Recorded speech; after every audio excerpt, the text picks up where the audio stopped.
Welcome to the 2 for 20 podcast. It's just two guys for 20 minutes on faith, family, and figuring it out. Here are your hosts, Louis and Jim. I thought today we talk about Black Lives Matter, right? And the whole debate with, Black Lives Matter versus Blue Lives Matter and All Lives Matter. And I was hoping that we could talk about it in the sense of, maybe talk about each movement, right? If we can describe it that way, and describe it a little bit, but also consider whether, as Catholics, consider, which, if any, we should support. And how do we take those teachings and bring it over to the family life, right? How do we impart what we learn from what's going on in society today, as it pertains to, police brutality, and this whole debate in general, right? Because I know my kids have asked me questions about it, and we've talked about it a little bit, but I don't know that I fully understand, and this is the reason I wanted to talk about it, right? Because I don't know that I fully understand what each movement stands for, or slogan, I should say, in some cases here, and maybe we can talk about it. How do you feel about that? Yeah, no, it's definitely an important topic. It's definitely like a third rail, super touchy. Want to be careful and mindful of, like, there's a lot of things to say, and I don't know. I guess my first initial thoughts when it comes to the Black Lives Matter movement, Blue Lives Matter as a response, and All Lives Matter, also as a response, is in some ways the issue is very simple, and on another level it's extraordinarily complicated with lots of nuanced layers of historical factors, social factors, and all kinds of things. So maybe, like, on the most basic, where it's most simple and easily understandable for us, especially speaking as Catholics here, is the basic principle of moral theology that all human beings, regardless of time and place, circumstance, race, religion, virtue, or vice, all human beings are made in the image and likeness of God, and all human beings have dignity and value. All life is sacred. So on a very kind of blanket, simplistic level, we can say that, yes, every human being on the face of the earth that ever existed and ever will exist is made in God's image and has this intrinsic value and is beautiful and lovely and sacred and worthy of proper dignity and respect at its most basic principled level. So that's kind of where everything is simple. So, all right, Black Lives Matter, All Lives Matter, Blue Lives Matter. Okay, so you're human, your life matters. Now, that's like the very simplistic understanding, is that, yes, all human life matters. Now, the more complicated nuances of the, like you said, the slogans, these catchphrases, which on the surface are, seem obvious, Black Lives Matter. So people of a certain background, ethnic background, race, their lives are valuable, of course. So that seems like a simple answer. Yeah, of course. Who would disagree that Black lives don't matter? But of course, we know that slogan is only a slogan, and the intention behind it gets very layered and complicated. And I think the major thrust behind it, of course, is the issue of police brutality and people within the Black communities that have dealt with racial injustice for years. And obviously from there, it kind of sprouts into lots of branches of complicated this and that. So I guess that's my first initial response to it. Yeah. And it's interesting the way you're considering the topic from a very at a very basic level, right? And when we talked about it, we describe them as slogans, right? And if you think about it, when you describe a movement, right, by a slogan, there's a certain level of marketing that goes on there, right? So you try to make whatever statement, right, and whatever catchphrase or slogan as reasonable and as simple as possible, so that you can attract as many people as possible and to agree with you, right? And you're right. At the surface, Black Lives Matter, All Lives Matter, Blue Lives Matter, they're all saying the same thing, right? If we say All Lives Matter, you're saying the same thing, right? You're saying Blue Lives Matter, you're saying Black Lives Matter, right?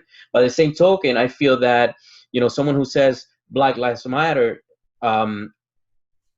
it's not saying that other lives don't matter, right?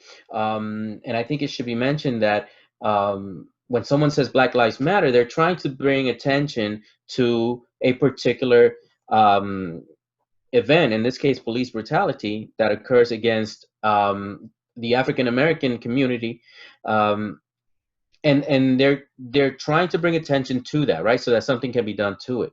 And the other side of that is Blue Lives Matter, right, where it is considered a counter movement here in the United States primarily, that talks about making sure that people who commit crimes against police are prosecuted, and that the police that are victims of these crimes find justice, right? So, and this is the part that I find most intriguing, that it feels like everybody's saying the same thing, to a certain extent, right? We all value life, whatever that life is, right? If it's a Black life, if it's all life, if it's a blue life, we all value life. So, and this is where I get confused, because,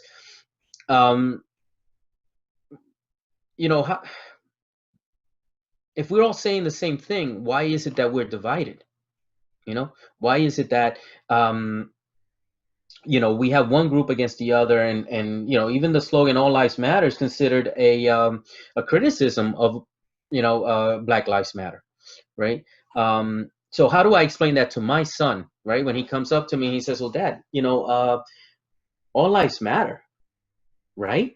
Yeah, all lives matter, right? So why is a certain group saying to me, or certain people saying that, well, if I believe all lives matter, then I'm against, or maybe I don't believe that Black Lives Matter, right?" And I think that's where we get more, and this is the part where we get more granular with it, right?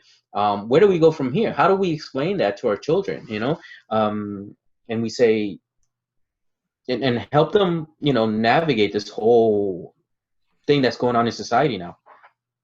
Yeah, it's definitely messy. And yeah, and to state the obvious is, like, we're not going to solve this problem tonight, and we both know that. But like, and it's not like it's a problem to be solved. But I guess what I mean is that, like, we're not going to offer the great insight and clarity that is going to kind of put everyone's mind at ease, because there's a lot of unrest and a lot of anxiety and stress that surrounds this for a lot of people.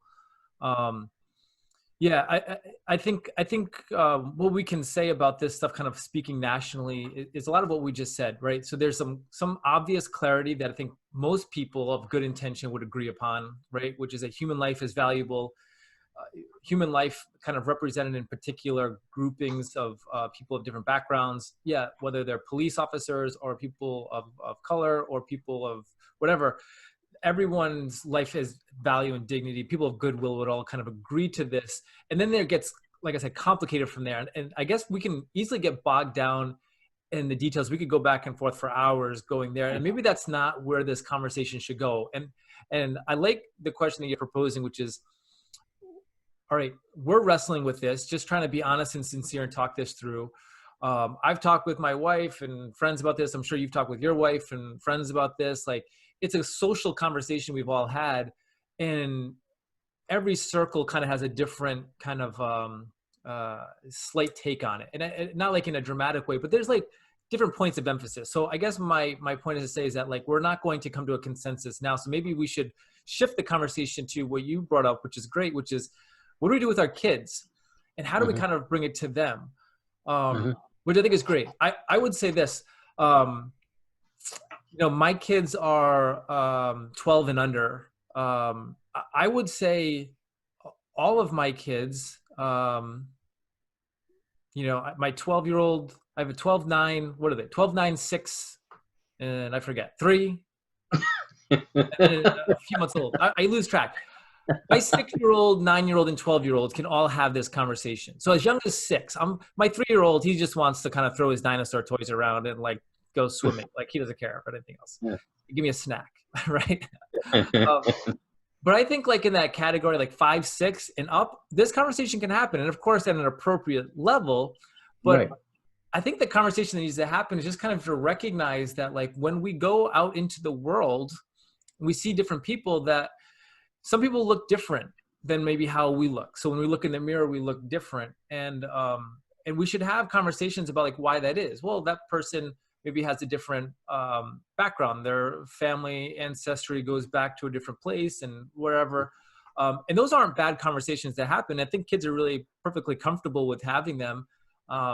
It's not to highlight kind of like the graphic history of whatever, but just to highlight, yeah, some people look a little different and that's fine. Like, that's great. They might have interesting cultural things they bring to the table that are a little bit different.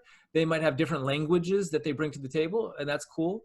And those are things that can happen at like really low level, small children conversation. So I would never recommend like parents, and what the heck do I know? But like, I don't think I would ever recommend to a parent, like avoid the conversation, like Right. confront the conversation with like, hey, yeah, like there's some differences. Like, let's not avoid the obvious that some people look different, you know, for me, for you, for whoever. And that's okay. It doesn't mean better or worse. It just means, hey, we come from different parts of the world, our ancestry. And then that can lead to, you know, deeper or more interesting conversations about culture and traditions and contributions to history and the world and good things and bad things, you know, and all of those things are all kind of can be useful in the conversation with kids, I think. Yeah, absolutely, absolutely. You know, it's funny. I tend to resort to the church on this one, and I should resort to the church's teaching on everything, right? Because it gives us such a good guidance. For example, if we are not sure of what you know, movement to support, right? I think we have an obligation as the fathers, right, and the head of our household and mothers, to say, all right, let me really research what these movements stand for, right? And they're really good at, you know, you can go to their website and look at all the information that they have provided, and they'll tell you straight out what they stand for. They don't hold anything back, you know. So once you know that, right, you compare that with the teaching of the church, and if it's in line with the teaching of the church, then I feel that's a movement you can get behind, right? But as parents, I feel we have an obligation to do that research, right? And maybe, like you said, you know, you said, you know, 6 and up, right? My boys are 11 and 12, right? I feel like I can do this research with them to teach them, look, this is what they stand for. All right, let's compare that now to the catechism. Let's compare that now to what we learn at church, the tradition, what, you know, and is there a match, right? It's to support it. And if so, then we can support it. Yeah. Right. Yeah, no, I'm with you. I think the thing that gets tricky with all of this, as far as like communicating to kids and, you know, where we want to put our support, you know, do we want to get a bumper sticker on our car and put this, we want to put a lawn sign in front of our house that says whatever, is that, like I said, you know, on the very surface level, you know, the idea of Black Lives Matter is an absolutely true statement. You know, like nobody of good intention would ever say, well, you know, not entirely. Like that person would be a horrible racist person. You know, like the statement Right. Black Lives Matter is a absolute true statement.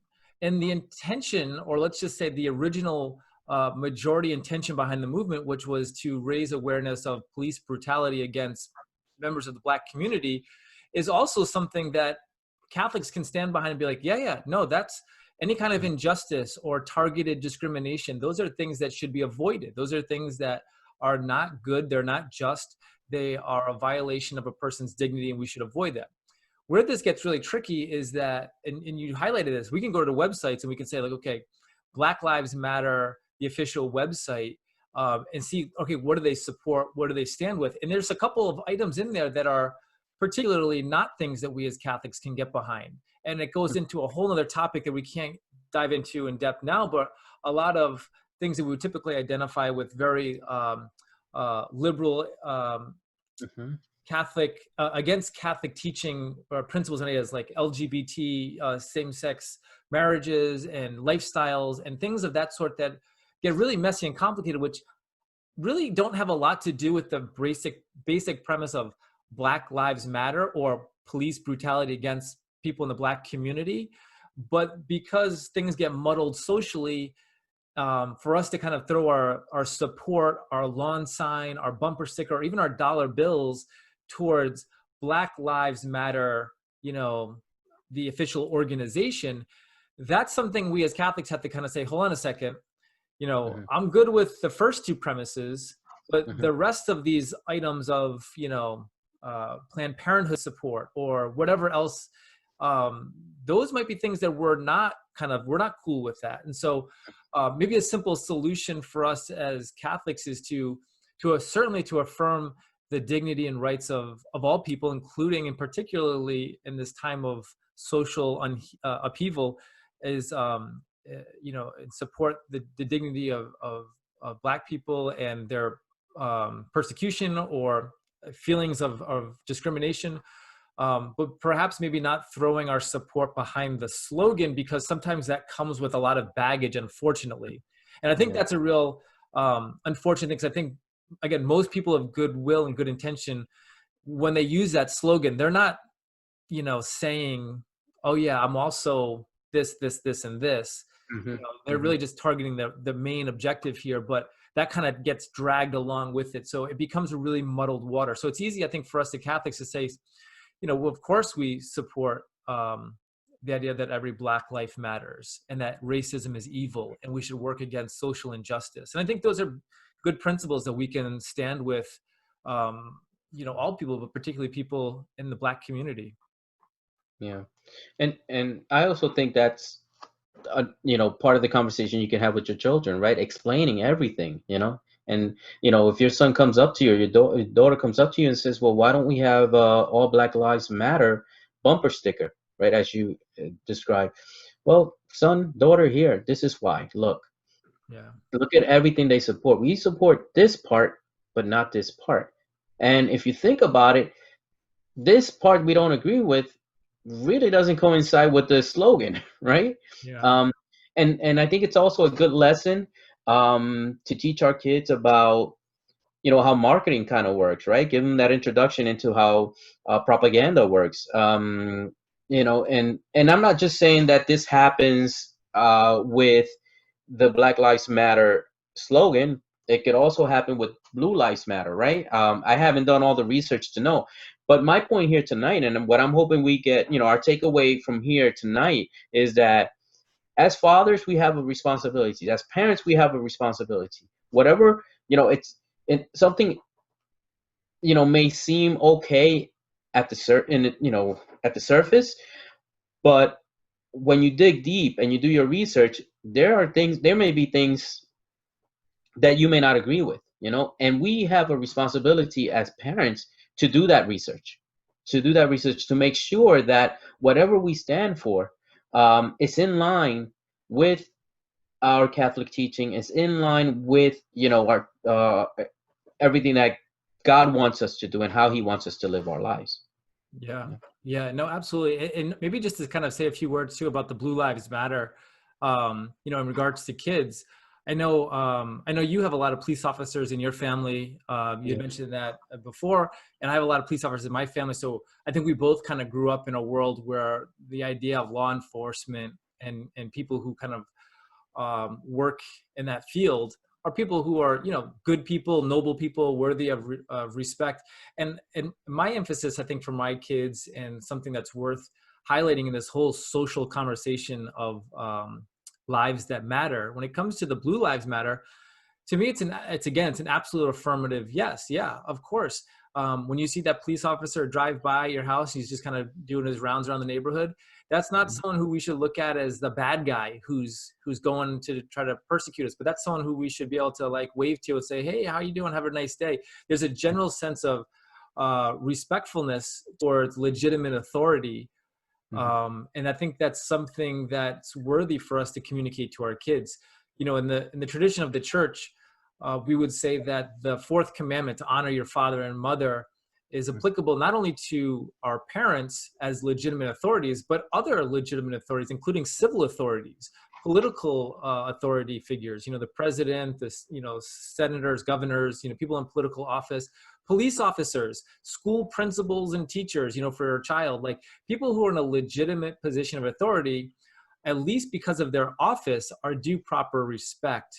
And I think anyone who would say that all police are perfectly innocent would be kind of a fool. There's obviously police officers that abuse power. There's obviously politicians that abuse power. And, pick your authority figure. They're going to sadly abuse that power. But generally speaking, police should be people that we teach our kids to say, hey, those are the good guys, and those should be the good guys. And if they're not being good, then, we should hold them more accountable. There should be a higher standard of excellence because of their responsibility and duty,